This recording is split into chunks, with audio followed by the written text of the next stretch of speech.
जय हिंद साथियों, स्वागत है आपका इस YouTube चैनल परफेक्ट प्रैक्टिस पर।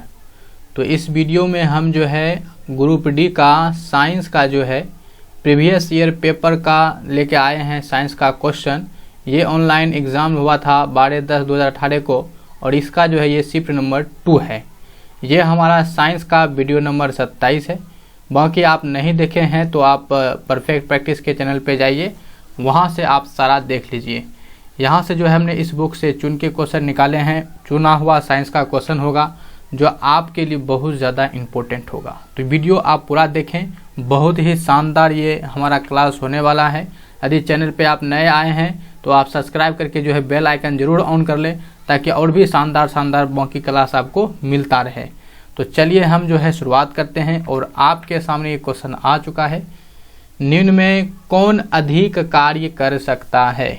ऑप्शन है आपके पास उठा हुआ हथौड़ा, एक घूमता पहिया, तेजी से आता हुआ पत्थर और चली हुई गोली।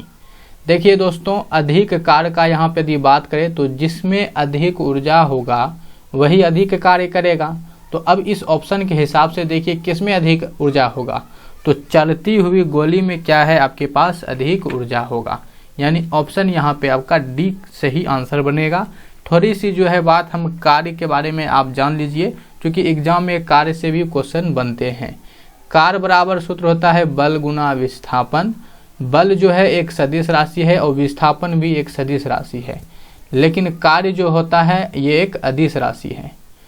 कार्य का जो मात्रक होता है वो जूल होता है। और ध्यान रखिएगा, यदि बल जो है विस्थापन के विपरीत हो तो कार्य ऋणात्मक होगा, और वहीं यदि बल जो है आपका विस्थापन के समांतर है तब कार्य धनात्मक होगा।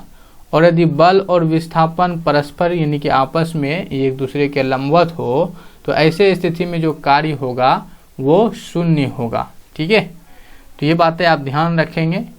चलिए नेक्स्ट क्वेश्चन आपके सामने है कि द्रव्यमान संख्या का चिन्ह क्या है। बहुत अच्छा क्वेश्चन है और ये कंफ्यूजिंग क्वेश्चन है।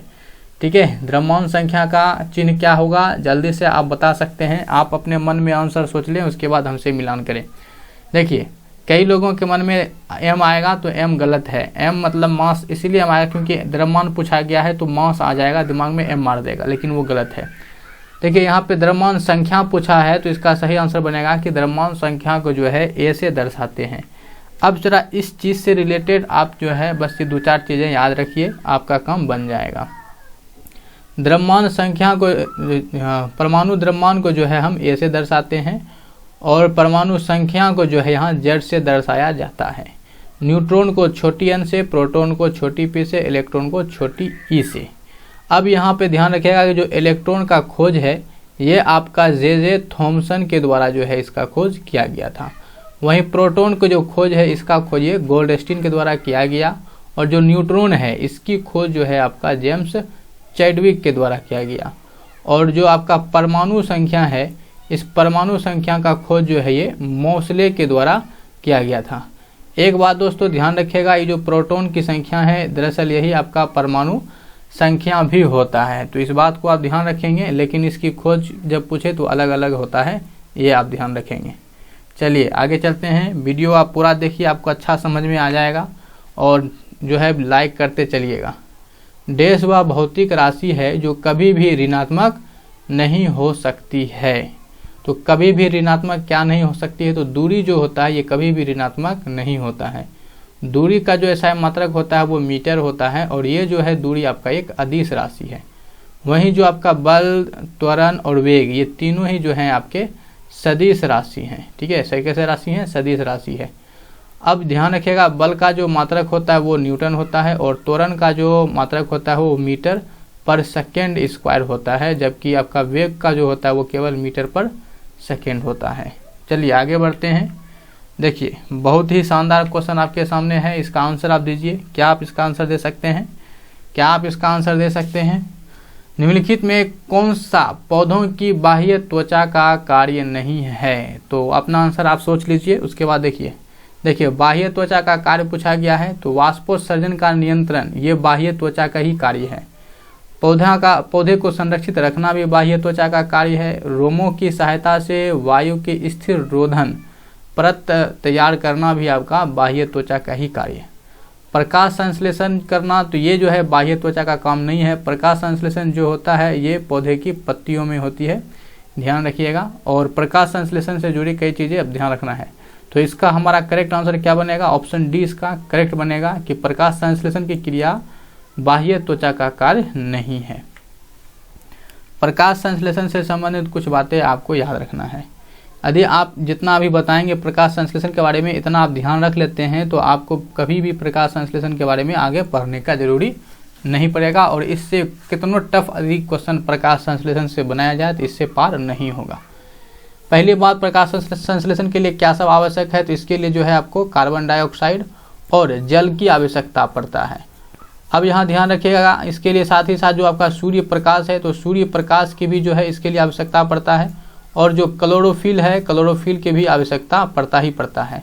तो ये सब तो अलग बात हो गया। तो कार्बन डाइऑक्साइड और जल की साथ अभिक्रिया करके जो है ये आपका मुख्य उत्पाद के रूप में ये ग्लूकोज बनाता है। और ग्लूकोज का फॉर्मूला होता है C6H12O6, ठीक है। और साथ में जो है इसके साथ ये कौन सा गैस मुक्त करता है? तो ऑक्सीजन गैस ये मुक्त करता है।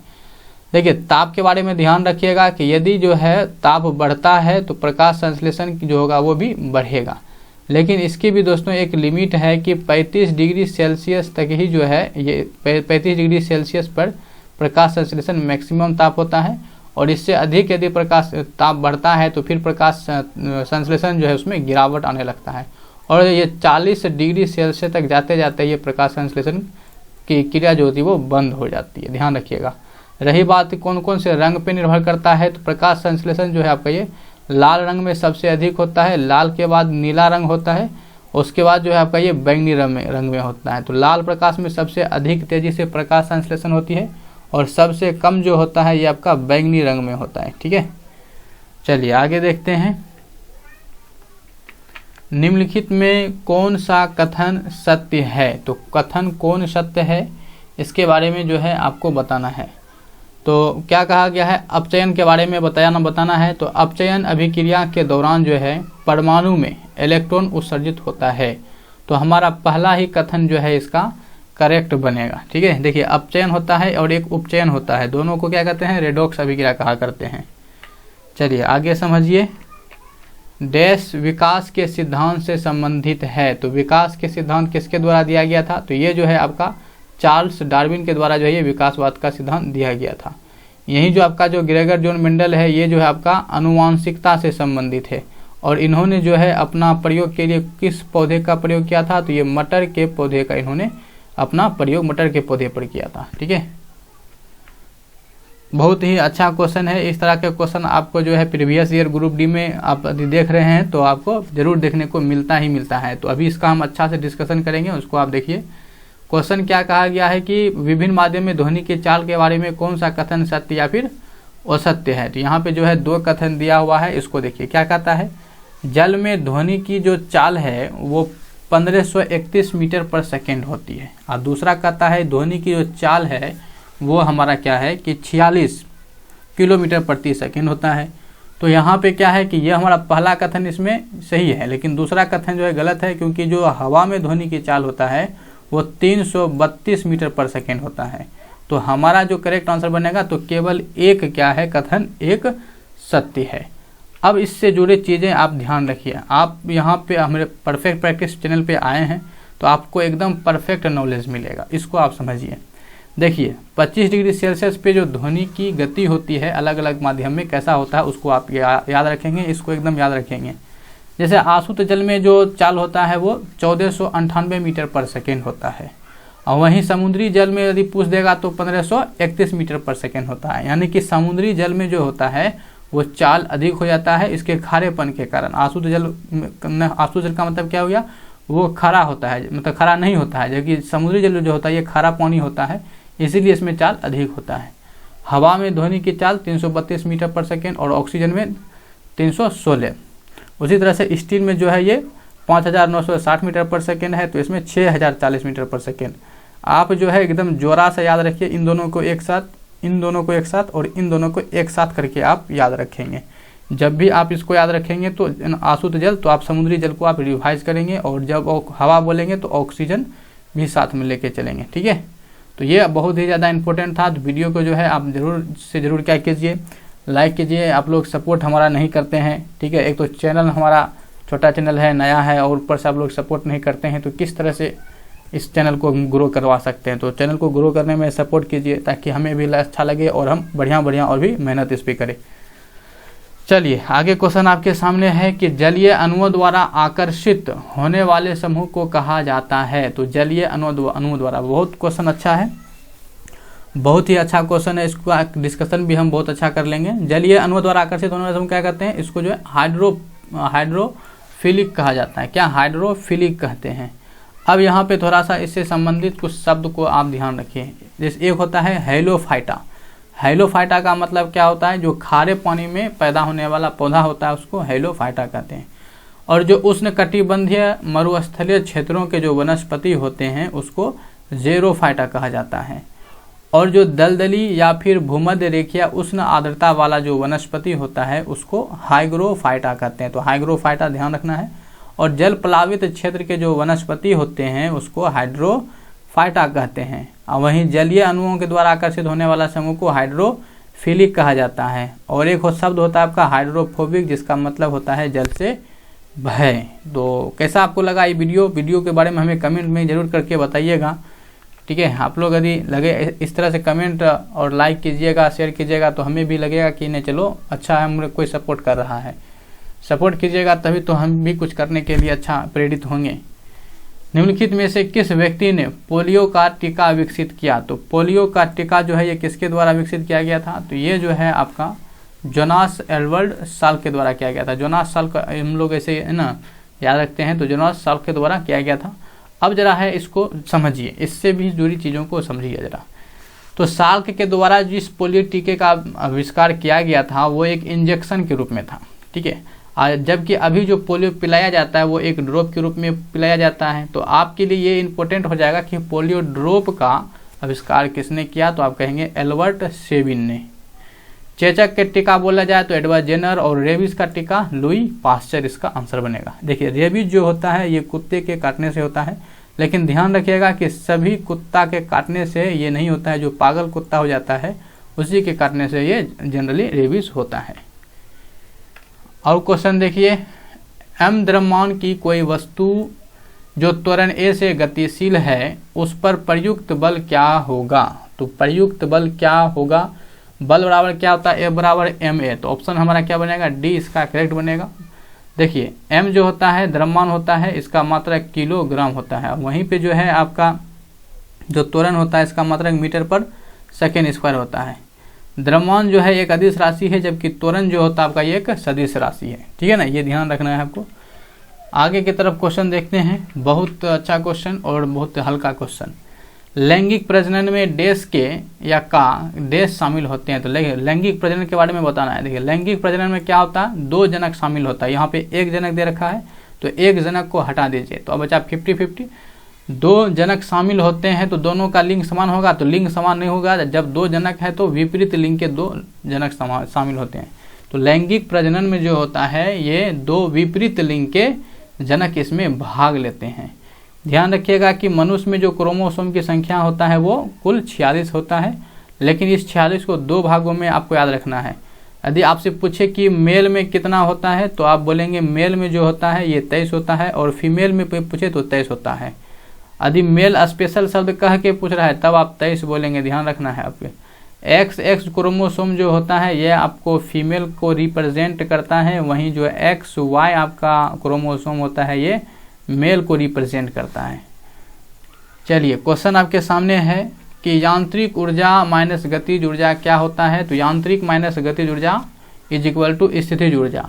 जरा सा आप इसको समझिए। यांत्रिक ऊर्जा जो होता है ये दो प्रकार का होता है, या आप यूँ कह सकते हैं कि यह स्थितिज ऊर्जा और गतिज ऊर्जा के योग के बराबर होता है। स्थितिज ऊर्जा का फॉर्मूला होता है mgh और गतिज ऊर्जा का होता है हाफ mv²। ऊर्जा का जो मात्रक होता है वो आपका जूल होता है, और ऊर्जा के अन्य मात्रक भी है जैसे अर्ग हो गया, कैलोरी हो गया, ये सब ऊर्जा का ही मात्रक है। कार्य करने की जो क्षमता होता है उसी को ऊर्जा कहा जाता है। चलिए क्वेश्चन ये यहाँ पे देखिए, इसका आंसर आप बता सकते हैं तो बताइए। बहुत अच्छा क्वेश्चन है और आने वाले जो साइंस का क्वेश्चन होगा उसमें हम केवल और केवल जो है एकदम चुना हुआ क्वेश्चन ही लेंगे, प्रीवियस ईयर से ही उठाएंगे, लेकिन एकदम चुना हुआ रहेगा। यदि आप लोग का सपोर्ट, प्यार, स्नेह अच्छा रहा तो वह विकल्प चुने जो परिसंचरण तंत्र के बारे में सत्य नहीं हो। तो परिसंचरण तंत्र के बारे में हम पहले भी कई सारे वीडियो में जो है बता चुके हैं, लेकिन इसमें भी हम बताएंगे, चूँकि हम यहाँ पे आपको एक परफेक्ट ढंग से रिवीजन और प्रैक्टिस करवाते हैं, तो ये जिम्मेदारी बनता है और कि आपको परफेक्ट ढंग से रिवीजन करवाया जाए। ठीक है। एक वयस्क व्यक्ति में लगभग 6.8 लीटर रक्त होता है। मानव लाल रुधिर कणिकाएं का जीवन काल 115 से 120 दिन है। लाल रक्त जो होता है लाल संवहनीय संयोजी ऊतक है। यह शरीर के भाग का 17 से 18% है। इसमें कौन सा गलत है, यही आपसे चुनने के लिए कहा गया था। देखिए, गलत की बात करें तो हमारा पहला कथन भी गलत है और ऑप्शन डी भी इसका गलत है। ऐसा किस लिए कि यहाँ पे 6.8 दिया है, तो जबकि जो होता है सामान्य रूप से वो 5 से 6 लीटर होता है। और दूसरा ये जो आपका 17 से 18% होता है, ये आपका कितना प्रतिशत होता है, तो ये जो है आपका 7% होता है। अब यहाँ पे चूँकि ये जो क्वेश्चन हम लिए हैं, कोई टाइपिंग इसमें एरर नहीं है, क्योंकि ये जो है आपका ग्रुप डी में पूछा हुआ क्वेश्चन है और ऐसा आपको कई जगह ये क्वेश्चन जो है कई बार रिपीट भी हुआ है। तो इसको ज़रा समझिए, जब इस तरह का केस आए तो आप जो है उस डाटा पे जाएंगे जिस डाटा में भारी भरकम आपको डिफरेंस देखने को मिलेगा। तो यहाँ पे 5 से 6 है, यहाँ 6.8 है, तो इसमें कोई खास अंतर देखने को नहीं मिल रहा है। ठीक है, 5 से 6, तो लेकिन यहाँ पे जो आप प्रतिशत वाला देखिए, इसमें बहुत ज़्यादा का अंतर हो गया। तो इस हिसाब से जो इस क्वेश्चन का आंसर हम यहाँ पे देंगे, ऑप्शन डी देंगे। ठीक है, तो डी इसका करेक्ट आंसर बनेगा। अब थोड़ा सा परिसंचरण तंत्र के बारे में आपको क्या सब याद रखना चाहिए, उस पर आप नज़र डालते हैं।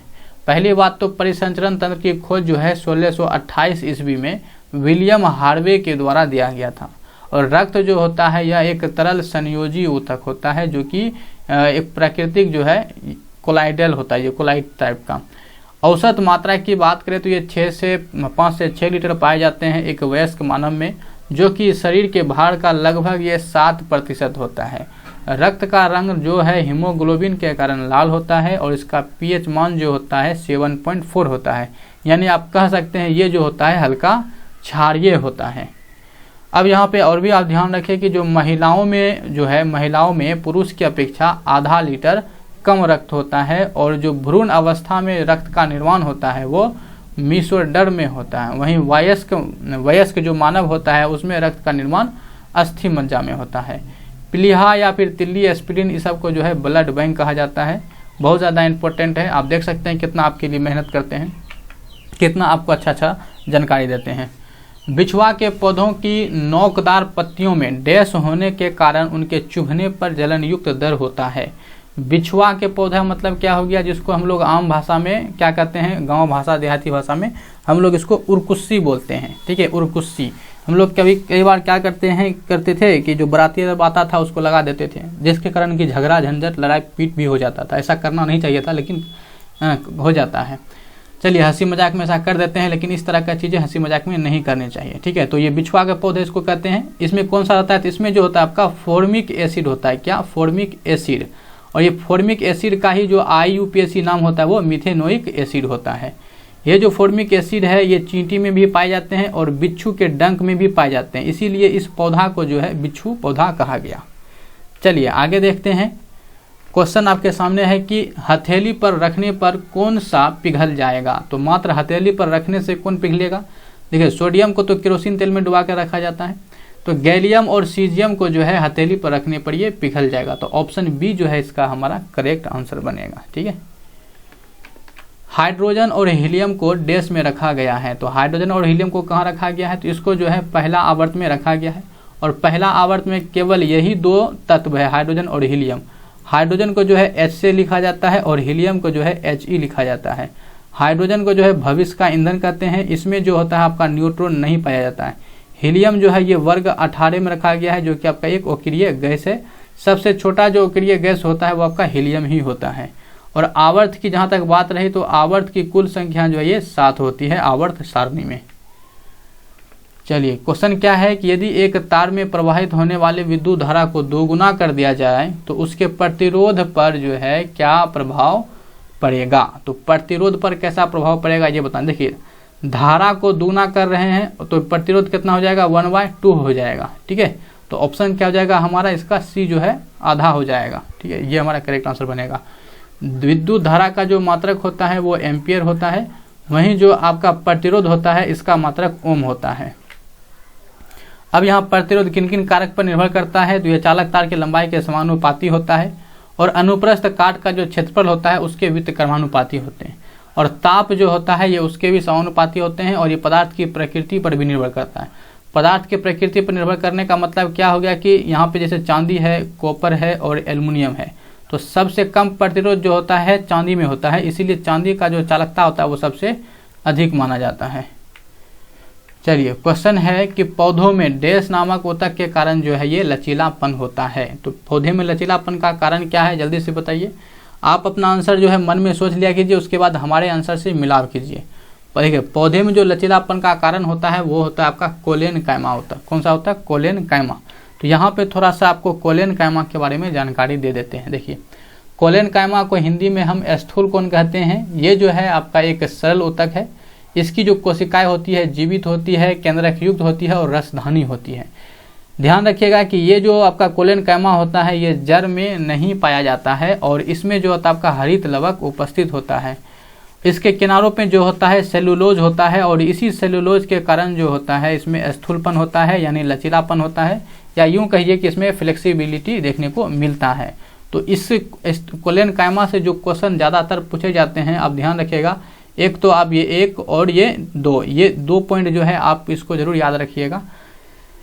चलिए, आगे क्वेश्चन आपके सामने है कि जब एक वस्तु को उत्तल लेंस की 2f1 स्थिति पर रखा जाता है तो छवि का आकार क्या होगा। आकार के बारे में पूछा गया है, तो छवि का आकार क्या होगा, जो वस्तु का आकार है वही छवि मतलब प्रतिबिंब का आकार रह जाएगा, यानी कि पूर्ववत ही रहेगा, जैसा था वैसे रहेगा। यदि प्रकृति पूछता तो आप कहते हैं ये उल्टा बनेगा। कैसा बनेगा, उल्टा, वास्तविक और उल्टा। यहाँ पे आप विभिन्न स्थानों पे रखे प्रतिबिंब को देख सकते हैं। ठीक है, जिसमें यहाँ पहले क्या है कि यदि वस्तु अनंत पर है तो ये f2 पर बनेगा, और अत्यधिक छोटा बनेगा। अत्यधिक क्या बनेगा, छोटा, और आभासी उल्टा। देखिए, आभासी शब्द को हटा दीजिएगा, यहाँ से वास्तविक बनेगा। लिफ्ट में बहुत अच्छा क्वेश्चन है और इस वीडियो का लास्ट क्वेश्चन है। लिफ्ट में व्यक्ति का भार जो है तब अधिक हो जाता है जबकि लिफ्ट क्या होता है, तो लिफ्ट में व्यक्ति का भार कब अधिक होता है ये ध्यान रखना। देखिए, याद रखने के लिए सिंपल सा टेक्निक आपको बताते हैं, उसको ध्यान रखिए। अधिक हो रहा है मतलब अधिक कब होगा, जब ये ऊपर जाएगा तब ये अधिक होगा। अधिक मतलब इस तरह का अधिक वाला चिन्ह बनाना हो तो आप इस तरह का बनाएंगे ऊपर की तरफ, है कि नहीं। तो ऊपर की तरफ जाएगा तो नीचा वाला लाइन जो है उसको आप क्या कीजिए, काट दीजिए। ऑप्शन 2 खत्म हो गया, 50-50 बचा। तो अब यहाँ किसमें अधिक होगा, तो जब त्वरण के साथ ये ऊपर के जाएगा, तो ऊपर की ओर त्वरण से गमन कर रहा है तब क्या होगा, भार बढ़ेगा। अब जरा इसका क्या फंडा है उसको समझिए यहाँ पे आप। ठीक है, अरे आप जो है अभी जो बताने वाले हैं इसको आप ध्यान रखना है, एकदम अच्छा से याद रखना है। चैनल पे बने रहिए, हम इसका बार बार रिपीट और रिवाइज करवाते रहेंगे अच्छी तरीके से। देखिए, यदि लिफ्ट जो है समान वेग के साथ ऊपर या नीचे जाता है तो व्यक्ति के भार में कोई परिवर्तन नहीं होगा। तो भार में कोई परिवर्तन नहीं होगा कब, जब हम आपको वेग का चर्चा करेगा, समान वेग के साथ चर्चा करेगा, तब फिर कोई दिक्कत नहीं, ऊपर जाए कि नीचे जाए। वहीं जो है आपके पास त्वरण के साथ बोल देगा। ठीक है, त्वरण के साथ, तो त्वरण के साथ यदि ऊपर जाएगा तो भार बढ़ेगा, नीचे आएगा तो भार घट जाएगा। यदि रस्सी आपका टूट गया तो क्या हो जाएगा कि वहाँ भार शून्य हो जाएगा। अर्थात ऐसे स्थिति को ही कहते हैं भारहीनता का एहसास होगा। ठीक है, चलिए, तो ये वीडियो जो था हमारा इतना ही था, इस सेट में इतना ही क्वेश्चन था। तो आशा करते हैं वीडियो आपको अच्छा लगा होगा, तो वीडियो को आप लाइक जरूर कर देंगे। चैनल पे नए आए हैं तो इसको सब्सक्राइब करके जो है बेल आइकन जरूर ऑन कर दीजिएगा, और बिना लाइक किए तो जाना ही नहीं है। आप लोग बिना लाइक किए जाएगा तो फिर हम डिमोटिवेट हो जाएंगे। ठीक है, तो कमेंट करके जो है अब हमें अपना फीडबैक हमें इस वीडियो के बारे में ज़रूर बताएं, और वीडियो को हमें सपोर्ट करने के लिए जो है इस वीडियो को ज़्यादा से ज़्यादा लोगों तक शेयर करें, सब्सक्राइब कराएँ और हमें सपोर्ट करें। वीडियो देखने के लिए आपका बहुत बहुत धन्यवाद। मिलेंगे हम फिर किसी नेक्स्ट वीडियो में। जय हिंद।